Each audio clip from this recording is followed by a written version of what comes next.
Hey everybody, I am back today with part 2 of my Gethsemane experience.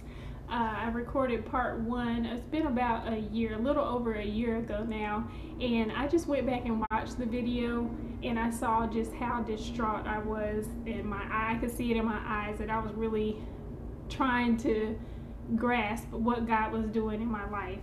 But now that it's a little over a year later, I've learned some new things. God has shown me or revealed to me some new things about that, and I just want to share that with you today. And if you haven't watched that video, I encourage you to go back and watch it. But I'm just going to recap a little bit and then talk about some of the things that I learned since then. So my Gethsemane experience was this. God had brought this awesome guy into my life that I was dating just for a little while. It was just that quick. But I learned so much from that experience. God brought this guy into my life. He respected me as a woman of God. He got all the little things right. And he was just a really great guy. He was really good to me. And then I was sitting with God, praying and just talking with God about some things. And I didn't share this in the first video, but this is what God told me in that moment that I was spending with him. He said, break up with him, break up with him, break up with him. He's not yours. I have somebody better for you. And I was just so all over the place. Like, my nerves were shot. I was just like, oh my gosh, God, you're being mean. You're being harsh. I don't understand. You know, what is this? Why would you bring somebody so wonderful to me and then, you know, ask me to break up with him? I just don't understand. And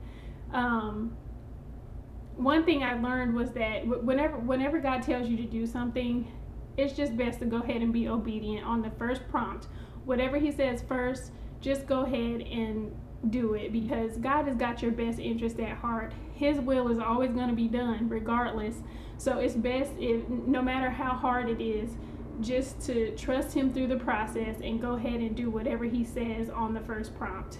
And I say that to say, for example, like, even though I went ahead and broke up with him, but broke up with the guy, but I was still trying to hold on to the relationship when God was like, no, you need to be done with that situation.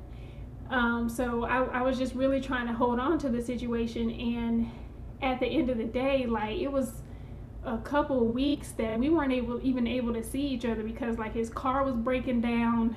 At one point, like, his car broke down for like 3 days, and I wasn't able to get to him. He wasn't able to get to me. And then he got really sick, like physically sick.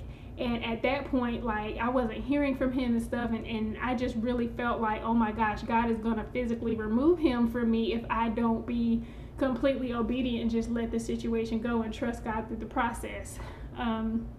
So thank God I went ahead and did what I was supposed to do, because I would have felt really bad if God had to really take it to that extreme. But so the first point is, whatever God tells you to do on the first prompt, just go ahead and do it, because at the end of the day, his will is going to be done. He has your best interest at heart, and God can do absolutely anything he wants to do. So that's point number one. And moving on from that, point number 2 I just have is that God can see the heart. And we as finite human beings, we see surface. Excuse me. So like on the surface, he looked good. My ex-boyfriend looked good. Our relationship looked good. We looked good together. Like, on the surface, everything was fine.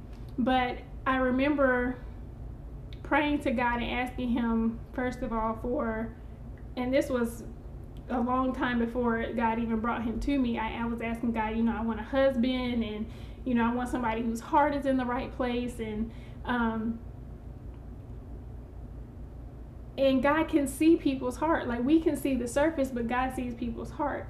And long story short, like 8 months after we separated and he and I broke up, and, you know, we were talking every now and again, but not in constant communication. Like 8 months later, he actually proposed to an ex-girlfriend of his.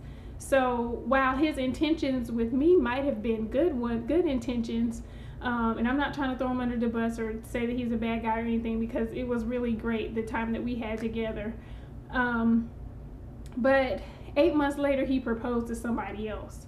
So I can only imagine, what that would have been like if his heart wasn't completely with me, and I would have dealt with that down the line. So God was protecting me. Like, even though it was so hard for me to break up with him, God was protecting me like the whole time, and I didn't even know.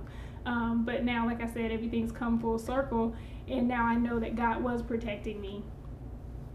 And the last point I want to make is just that we have to enjoy the journey and not be such in a hurry to get to our destination. A lot of times, and I'll speak from a woman's perspective, a lot of times I know that we have our little age limits on when we want to get married, when we want to have kids, and we've got all these strict timelines, which is good to plan, because something my dad used to always say is that if you fail to plan, you plan to fail. So it's good to have goals and things that we want to accomplish, but when we put ourselves in a box, we're putting God in a box when we are like so strict and have these particular guidelines that we want to follow. So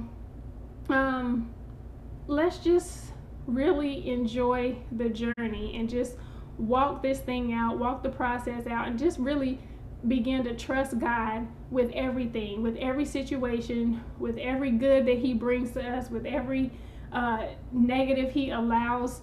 He's doing all of that. All things are working together for our good, and he's molding and shaping us. We're just like this piece of clay, and he's molding and shaping us into who he wants us to be.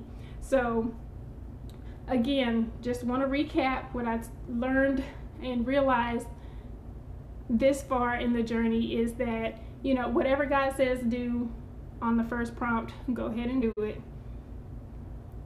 God can see the heart of the matter, and he's got your best interest at heart. So no matter what it looks like on the surface, if you're feeling not at peace with something, trust it. Like, God will give you complete and total peace. When it's his will, you will have complete peace about it, because he sees the heart of the matter and we only see the surface.